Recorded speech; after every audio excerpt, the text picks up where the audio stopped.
I love social media, I do, but it has made it very difficult for a lot of people to maintain their mental health. It has. It's hard to stay neutral. It's hard not to compare. It's difficult not to have FOMO. FOMO is a real thing. It's fear of missing out, and it's a real issue that a lot of people have. It refers to the feeling or the perception that others are having more fun than you, living better lives than you, experiencing better things than you are. And it really comes back to a deep sense of envy, and it has a tremendously negative impact on your self esteem. And I think social media, it has a tendency to impact this in a negative way because it makes all this information accessible immediately so that you can literally, like, even if you're homesick and you could see pictures that people are posting from a party you missed, instant FOMO. It's a real thing.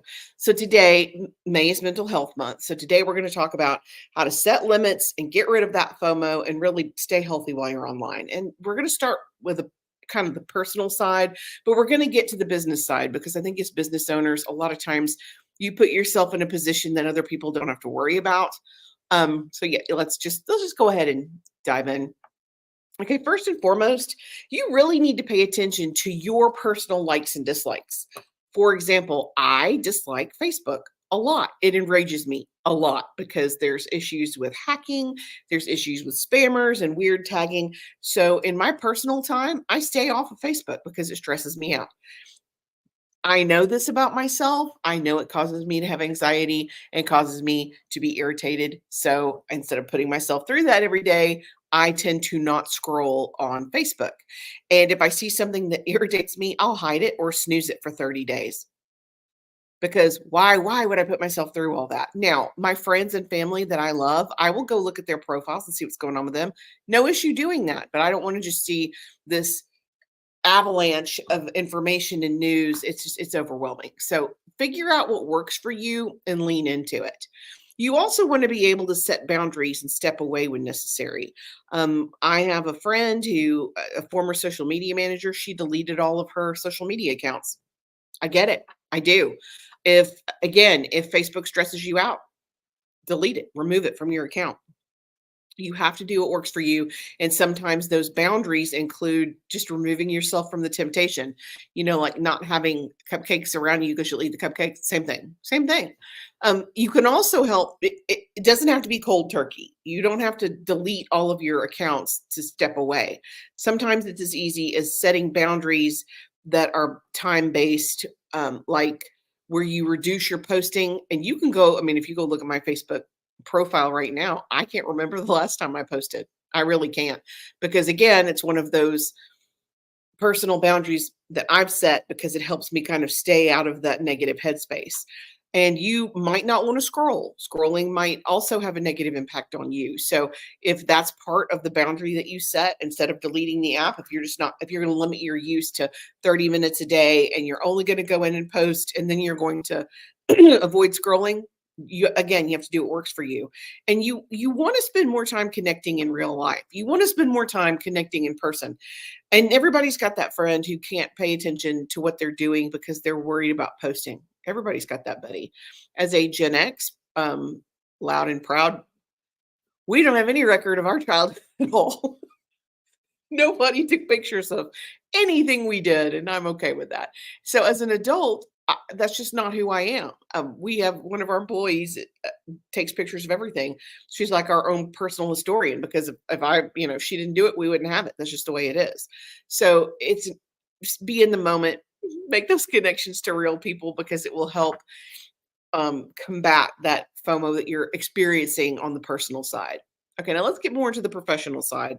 Well, okay, still on the personal side, you also want to practice your appreciation and your gratitude, which can include spending time by yourself. I think it's okay to be, of course, you want to be grateful for what you have, but I think it's okay to look up some things online or even watch a movie online or even go look at a YouTube video as long as you're not doom scrolling and it has a negative impact on your mental health. So develop that appreciation and gratitude and, be prepared to be alone sometimes because it's, again, healthy. Okay, so let's look at the business side. I cannot delete all my social media apps because I own a small business. Most small business owners cannot delete all their social media apps. It's not realistic. So, how do you combat it on a professional level? Well, the first thing you want to do is you want to have a realistic expectation of how long it takes you to do something. And we find this is a huge obstacle for a lot of small business owners because in their head, oh, it'll only take about 10 minutes. Becky says, new app I like, Gamify Self-Care Fetch. Outstanding. Thank you for the recommendation. I'm sure we will have a link to this in our blog, and Becky could probably add a link to the comments here so that you can take a look at that. Thank you, Becky. I appreciate it. And we're going to do apps and online mental health later this month. If you want to check that out, we can add it to that list as well so you can get more information. But you have to know how long it takes you. If you think it's going to take you 30 minutes and it actually takes you 2 hours, resentment will build in a very negative way so that you'll get to the point where you hate it and you just, I don't even want to deal with it, which I understand. I get it. So we use a tool called Toggle, Toggle, no E, and it times what you're doing. So if you will time what you're doing for a few weeks, you'll understand, okay, it's only supposed to take me an hour to do this specific task or invoice or whatever the task is. That way you have that realistic expectation when you sit down to actually do it, and you don't have to worry about setting unrealistic expectations for yourself. I mean, come on. You also need to know what makes you money. As a small business owner, this is one of the biggest challenges I faced is focusing on what made me money and letting go of everything else. Let go of everything else. I'm going to say that again for the business owners in the back. Let go of it. You do not need to know how to write your own code to have a successful website.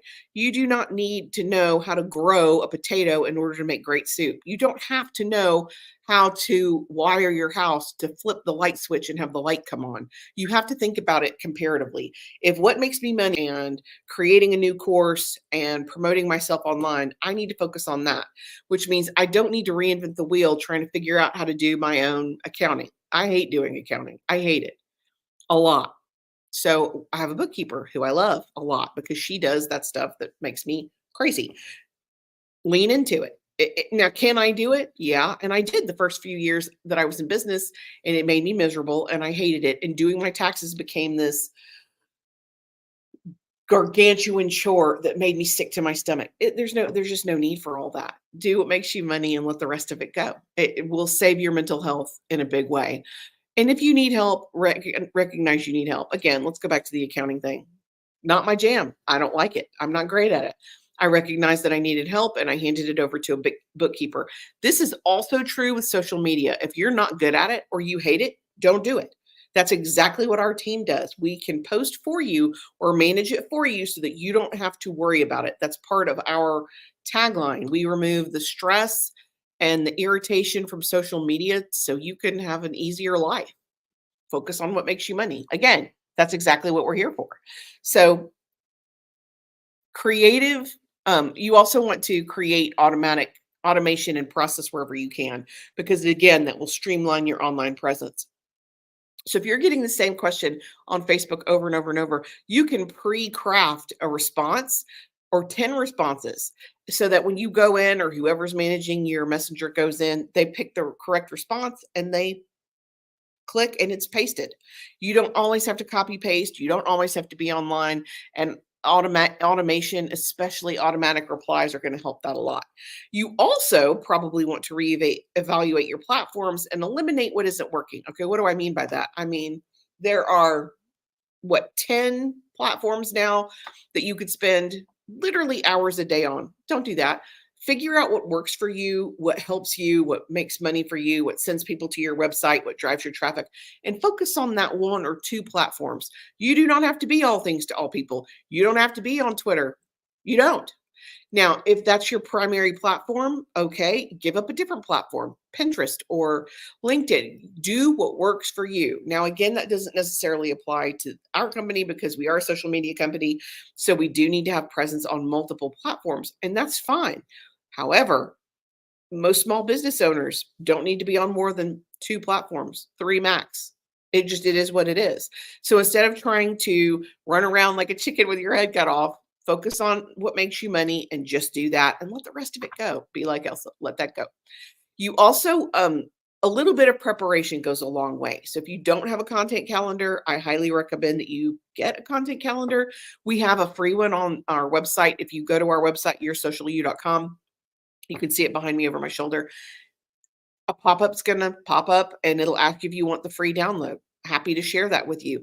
Planning ahead prevents stress, because nothing is more stressful to me than, oh my gosh, it's 2 o'clock and I'm supposed to have that done at 4 and I'm not anywhere close.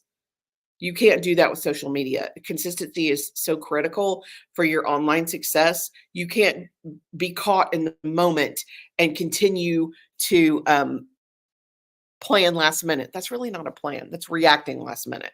So by having a content calendar in place and having that in place, not only does it help your stress level and your mental health, it helps your time because you can streamline it. It is a lot easier to make 4 testimonials once than to make 4 testimonials one at a time. Huge time saver. And if you know what's coming up and you know what you have to have prepared, you could streamline. You also want to have a crisis plan in place. What happens if? What do we do when? How do we react to? You need to know that beforehand so that if it happens in real time, you can fix it without panicking about the plan first.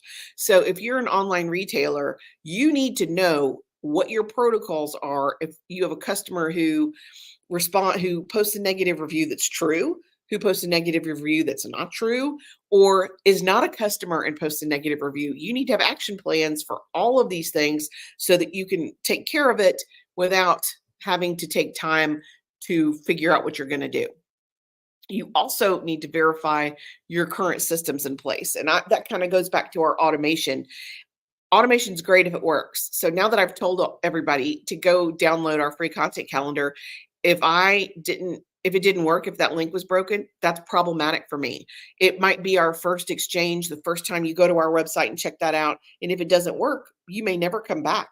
It's important to know that the automation you have set up works. So periodically, quarterly, you want to check those links and check that process and make sure it still works for you. And we change processes. I mean, sometimes you have to. Okay, we tried it this way and this didn't work, so we're going to do it this way. When new apps show themselves, when new processes that are more streamlined show themselves, listen to that. Schedule your posts. You should not be in the moment every single time you have to go online and create a post. That planning ahead, that content calendar, that scheduling your content, it helps you so much.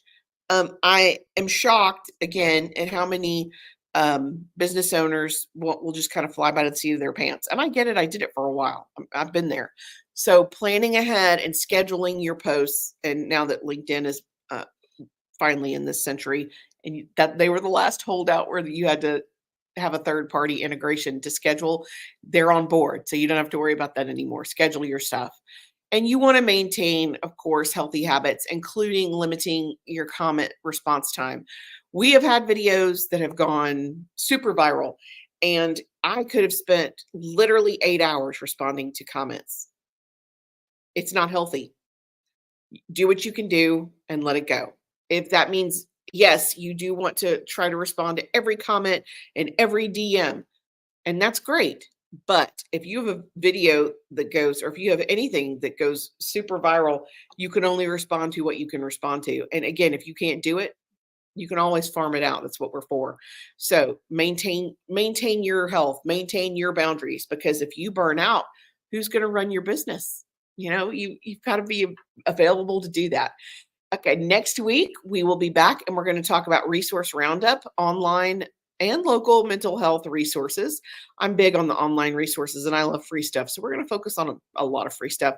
Apps that will help you meditate and calm and strategize and schedule and plan. All of that really contributes to your mental health. So join us next week for that. And the week after that, what are we doing the week after that? Let me go look. We are going to talk about digital detoxing and why it's important to unplug sometimes. And the last week of the month, we are going to do a live Q&A, so you can come in here and ask me anything you want. And I'm for it.